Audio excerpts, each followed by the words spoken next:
एक हफ्ते में 90 घंटे काम करना क्या की टू सक्सेस है या कंप्लीट मेंटल हेरेसमेंट है? क्या एक हफ्ते में 90 घंटे से ज्यादा काम करने में इंडिया को एज मिलेगी वर्ल्ड कॉम्पिटिटर्स से? From building iconic statues like statue of unity से लेके इस तरह के हेडलाइंस बनाने वाले कमेंट्स करने वाले कौन है? S N Subramanian. माहौल तब तक काफी नॉर्मल था जब तक सिर्फ एक मीटिंग की बात थी और इसने हेडलाइन तब बनाई जब दीपिका पादुकोण जैसी बड़ी एक्ट्रेस ने इस पे कमेंट करते हुए अपने इंस्टा स्टोरीज पे कुछ ये चीजें डाली। पहले नारायण मूर्ति सर और अब एस एन सुब्रमण्यन क्यों चाहते हैं कि 90 घंटे काम किया जाए? और क्या रियल में एस एन सुब्रमण्यन सर का कमेंट ऐसा ही था जैसा मीडिया में आया? क्या इसी एरोगेंस से एस एन सुब्रमण्यम सर ने ये लाइन बोली थी? सब बताऊंगा इस वीडियो में, एंड तक जरूर देखना। अगर अच्छी लगे तो लाइक करना, इस वीडियो को सब्सक्राइब करना मेरे चैनल को।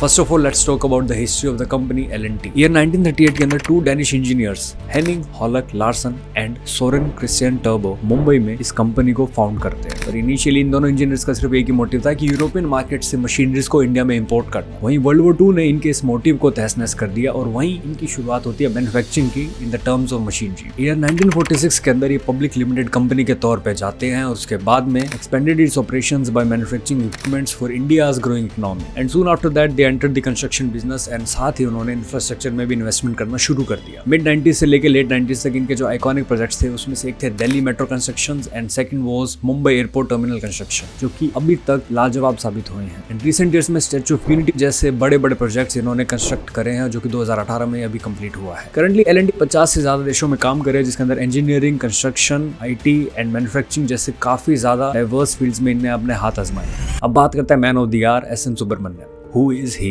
And how he became the sensation within a week. In the year 2023, Mr. S. N. Subramaniam became the MD and chairman of the company L&T. He was born on March 16, 1960 in Chennai, Tamil Nadu. And after that, soon after in the education field, he started doing bachelor's degree in civil engineering from Regional Engineering College, Kurukshetra, MBA from Symbiosis Institute of Business Management, Pune, Executive Management Program from London Business School, and joined L&T in 1984 as a project planning engineer. Progressed through various roles, joined the L&T board in 2011, appointed chairman and MD in October 2023. और ये था उनका points में total L&T से relation. अब बात करते हैं मुद्दे की कि 90 आवर वर्क वीक वाला कल्चर किस तरह से मार्केट में आया और किस तरह से इन्होंने बताया। रिसेंटली एम्प्लॉय इंटरेक्शन के दौरान जब इनसे पूछा गया Why is L&T still making employees work on Saturdays even after being one of the largest conglomerates and the face of India's business world?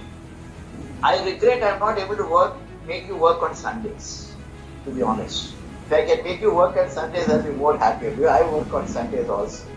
What do you do sitting at home? How long can you stare at your wife? How long can the wife stare at your husband? मजे की बात यह कि employees को salary दी जाती है इस तरह से कि वो 5 घंटे भी काम ना करे दिन में और काम करवाया जाए 90 घंटे। अगर 90 घंटे का एक वीक में कैलकुलेशन करूं इंक्लूडिंग संडे तो 7 दिन बनते हैं। इन 7 दिनों के अंदर पर डे बंदा 13 घंटे काम करे तो जाके वो कहीं इसके आसपास पहुंचेगा। $10 जो कि एक बेसिक मिनिमम डेवलप्ड कंट्रीज में प्राइस है। लेट्स कैलकुलेट दिस कि अगर मैं कनाडा एक एग्जांपल लेता हूँ, $10 पर आवर मिलता था। अभी रिसेशन चल रहा है, एक थोड़ा अलग सिनेरियो रखा है, बट $10 पर आवर के हिसाब से अगर आप दो इंटू 13 फॉर डे, $130 बंदा पर डे कमाए इंटू 7, $910 बनते हैं। ये $910 को इंटू में आई थिंक 60 के अराउंड रेट चल रहा है, 54,600, यानी एटलीस्ट स्टार्टिंग सैलरी 55,000 बेसिक और $10 मैंने बहुत मिनिमम लिया है।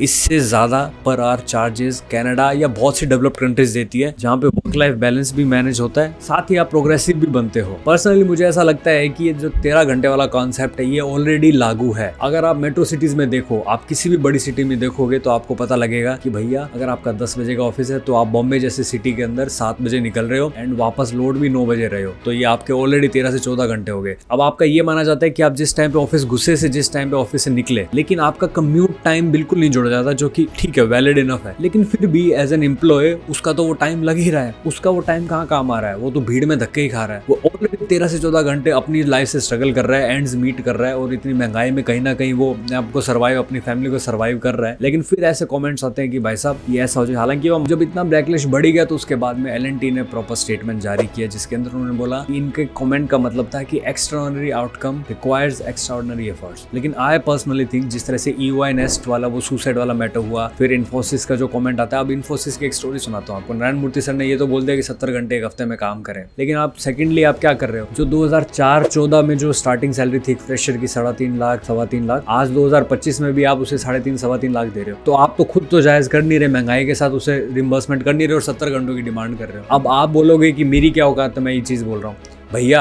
ठीक है, मैं ज़्यादा कुछ बोलना नहीं चाहता, आई एम खुद गवर्नमेंट एम्प्लॉय, मैं खुद पढ़ लिख के लगा हूँ भाई, तो मुझे तो ज्ञान मत देना कि मैं ये क्या औकात से बोल रहा हूँ। मैं सिर्फ मेरा कमेंट दे रहा हूँ और मेरे कमेंट देने की आज़ादी मुझे कॉन्स्टिट्यूशन देता है, मैंने वो ही दिया। बात सिंपल सी है, अगर L&T का ऑनर, इन्फोसिस का ऑनर चाहता है कि 70 घंटे 90 घंटे एक हफ्ते में काम किए जाएं, तो भाई आप उतनी सैलरी दो, बंदा करेगा काम, क्यों नहीं करेगा? और नहीं करना होगा तो आपकी कंपनी छोड़ के जाएगा, कोई इशू नहीं है। इसके लिए मेरे हिसाब से गवर्नमेंट को सिर्फ एक रूल लागू करना चाहिए कि इतनी सैलरी अगर मिनिमम, अगर इतने घंटे काम कराएं तो इतनी सैलरी मिनिमम आपको मिलनी ही चाहिए एज एम्प्लॉय, और एज एम्प्लॉयर को ये देना ही होगा। और ये जो वर्क आवर जो वीक वाला है, ये कॉन्सेप्ट भी गवर्नमेंट डिसाइड करे कि भाई इतने घंटों से ज्यादा काम नहीं होगा और बेर मिनिमम इतने घंटे करने पड़ेंगे। थोड़े से लेबर लॉज में गवर्नमेंट अगर अच्छे सुधार कर ले तो मैं बताता हूँ कि लोगों को सैलरी को लेके भी इशू नहीं होगा और काम करने को लेके भी इशू नहीं होगा। और वर्क लाइफ बैलेंस बहुत सिंपल सा फंड है। अगर पब्लिक ट्रांसपोर्ट ईजी हो गया, बेटर हो गया, जैसे दिल्ली के अंदर जॉब करने में आपको इतनी तकलीफ नहीं होगी जितनी आपको बॉम्बे में करनी होगी। इसका सिंपल सा रीजन है the commute, the daily commute. Metro 1998 में पहला बैच बन के निकल गया था। वहीं लोकल ट्रेन्स पे क्या है, ओवर क्राउडेड रहती है। अगर आप उनकी वीडियोस देखो सोशल मीडिया पे कहीं पे भी, तो आपको ओवर क्राउडेड मिलेगी। इस तरह की सब चीजों से जब सॉर्टेड हो गया, तब जाके एक एम्प्लॉयज को बिल्कुल रिलीफ मिलेगा, मेंटली,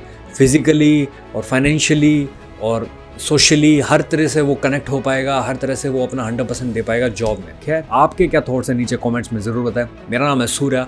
अगर आपको ये वीडियो पसंद आई तो डेफिनेटली सब्सक्राइब करें मेरे चैनल को। आगे मिलता हूँ ऐसे किसी वीडियो में।